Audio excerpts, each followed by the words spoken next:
திரு விஜய் அவர்களுக்கு கூட்டியிருக்கக்கூடிய இந்த கூட்டம் என்பது தமிழகத்தில் இருக்கக்கூடிய அனைத்து அரசியல் கட்சிகளையுமே பயமுறுத்தி இருக்கிறது, மிரட்டி இருக்கிறது என்று தான் சொல்ல வேண்டும். ஸோ அனைத்து அரசியல் கட்சிகளும் இதை ஒரு வியப்போடும் அச்சத்தோடும் தான் இதை பார்த்து கொண்டிருக்கிறார்கள். ஸோ விஜய் அவர்கள் அடுத்தடுத்து ஒவ்வொரு சனிக்கிழமையும் டிசம்பர் வரை இருக்கக்கூடிய அத்தனை சனிக்கிழமைகளிலும் திரு விஜய் அவர்கள் தனது பிரச்சாரத்தை மேற்கொள்ளப் போகிறேன் என்று சொல்லியிருக்கிறார். அதன்படி முதல் கட்டமாக இன்று திருச்சியில் தனது பிரச்சாரத்தை தொடங்கியிருக்கிறார். இன்று திருச்சியில் கூடியிருக்கக்கூடிய கூட்டம் பிரம்மாண்டமான கூட்டமாக இருக்கிறது. 3 கிலோமீட்டர் பயணத்திற்கு இந்த நேரம் வரை விஜய் அந்த உரை நிகழ்த்தும் இடத்தை சென்று சேரவில்லை என்று தான் நம்ம பார்க்கிறோம். அந்த அடிப்படையில் அடுத்தடுத்த பிரச்சாரங்கள் எப்படி தாக்கத்தை ஏற்படுத்துகிறது என்பதை நம்ம பார்க்கலாம். முதல்வர் எனக்கு ஒரு மடல்னு சொல்லியிருக்காரு. அதில் கொள்கையில்லா கூட்டத்தை சேர்த்து கூக்கரிலிட்டு கும்மாளம் போட்டு பொதுமக்கள் இடையூறு செய்யும் இயக்கம் அல்ல திமுக அப்படின்னு விஜய் மறைமுகமாக அது விஜய் அவர்களையும் தான்ன்றது நமக்கு எல்லாருக்குமே தெரியும். இன்னொன்று, திராவிட முன்னேற்ற கழகமும் திரு விஜய் அவர்களுக்கு கூடக்கூடிய இந்த கூட்டத்தை பார்த்து அஞ்சுகிறது, கவனத்தில் கொள்கிறது என்று தான் நாம் பார்க்க வேண்டும். அந்த அடிப்படையில் விஜய்க்கு கூடக்கூடிய கூட்டம் என்பது ஒரு பொறுப்பற்ற ரசிகர்கள் கூட்டம் என்ற முறையில் முதல்வர் அவர்கள் விமர்சனம் செய்கிறார் என்று தான் நம்ம புரிந்து கொள்ள வேண்டும். ஸோ எல்லா கட்சிகளும் கவனத்தில் எடுத்துக்கிறாங்க. ஸோ விஜய்க்கு அவர்களுக்கு கூடக்கூடிய கூட்டத்தை புறந்தள்ள முடியாது அப்படின்றத நம்ம பார்க்கணும். கடுமையான கட்டுப்பாடுகள் விதிக்கிறாங்க சார். விஜய் வெளியில் வரக்கூடாதுன்றாங்க, தலையை காட்டக்கூடாது. இது எப்படி பார்க்குறீங்க சார்? பேசவே கூடாதுன்னு பேசினாலே பிடிச்சி வழக்கு போடக்கூடிய ஒரு அரசாங்கம் விஜய் அவர்களுக்கு இப்படி கூடுற கூட்டத்தை வளர்த்து விட்டுட்டு வேடிக்கையாக பார்க்கும்.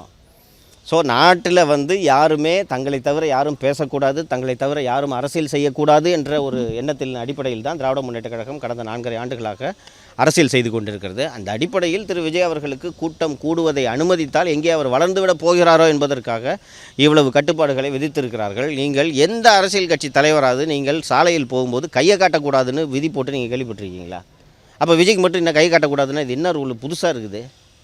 சிஎம் கை காட்டுறது இல்லையா? நேற்று திரு இமானுவேல் சேகரன் அவர்கள் நினைவு நிகழ்ச்சிக்கு உதயநிதி அவர்கள் சென்றிருந்தார்.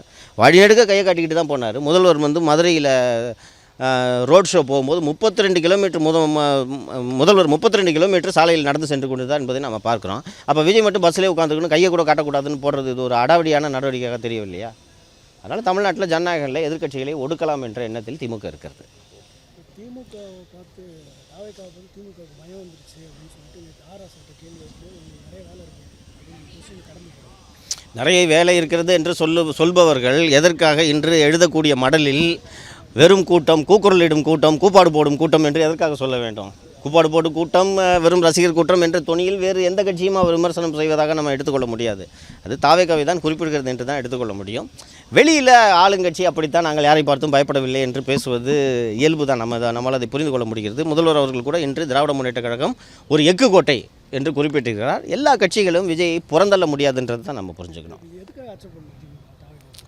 ஏங்க ஒரு மோசமான ஆட்சியை நடத்தி கொண்டிருக்கிறார்கள். நான் 2 கட்சிகளுக்கு மாற்று என்று ஒரு புதிய சக்தியாக அவர் வருகிறார். அவருக்கு கூடும் கூட்டம் ஆட்சி மாற்றம் நிகழ்ந்து விடுமோ என்ற அச்சத்தை ஏற்படுத்துகிறது. அப்படி இருக்கும்போது அஞ்சாமல் எப்படி ஒரு கட்சி இருக்க முடியும்?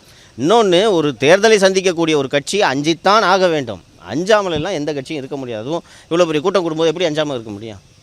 செய்திகளை உடனுக்குடன் தெரிந்து கொள்ள கீழ்கண்ட கேபிள் மற்றும் டிடிஎச் நெட்வொர்க்குகளில் எம்நாடு செய்தி தொலைக்காட்சியை காணுங்கள்.